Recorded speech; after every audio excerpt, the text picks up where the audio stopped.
نحمدہ و نصلی علی رسولہ الکریم اما بعد۔ ہر آدمی پریشان ہے رزق کے بارے میں اور کاروبار میں برکت نہیں ہوتی، اس کے لیے دعا اور وظیفہ بڑا زبردست ہے۔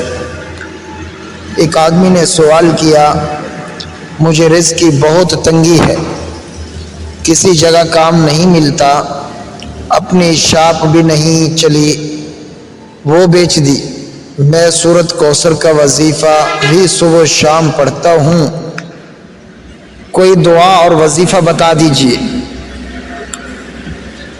تو اس کا وظیفہ یہ ہے، رزق اور روزی اور کاروبار میں برکت کے لیے سب سے بڑا وظیفہ 5 نمازوں کی پابندی ہے۔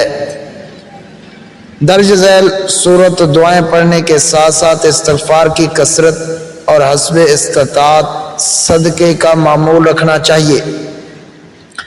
حضرت عبداللہ ابن مسعود رضی اللہ تعالیٰ عنہ سے روایت ہے کہ رسول کریم صلی اللہ علیہ وسلم نے فرمایا، جو شخص رات میں سورۃ واقعہ پڑھتا ہے وہ کبھی بھی فاقہ کی حالت کو نہیں پہنچتا۔ حضرت عبداللہ ابن مسعود رضی اللہ تعالیٰ عنہ اپنی صاحبزادیوں کو حکم دیا کرتے تھے کہ وہ ہر رات میں یہ سورت پڑھا کریں۔ دوسرا یہ ہے کہ اللہم اغفر لی ذنبی ووسع لی فی داری وبارک لی فی رزقی، اے اللہ میرے گناہ بخش دیجئے اور میرے گھر میں وسعت اور میرے رزق میں برکت عطا فرما۔ یہ دعا کب پڑھا کریں، اس کا اہتمام کیا کریں۔ تیسرے نمبر پر حضرت ابو ہریرہ رضی اللہ تعالیٰ عنہ فرماتے ہیں کہ ایک روز میں رسول کریم صلی اللہ علیہ وسلم کے ساتھ باہر نکلا، اس طرح کہ میرا ہاتھ آپ کے ہاتھ میں تھا۔ آپ کا گزر ایک ایسے شخص پر ہوا جو بہت شکستہ حال اور پریشان تھا۔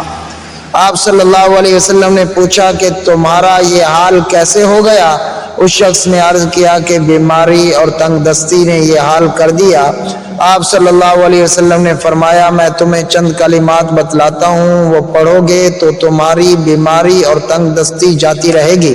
وہ کلمات یہ ہیں، توکلت علی الحی الذی لا یموت، الحمد للہ الذی لم یتخذ ولدا ولم یکن لہ شریک فی الملک ولم یکن لہ ولی من الذل وکبرہ تکبیرا۔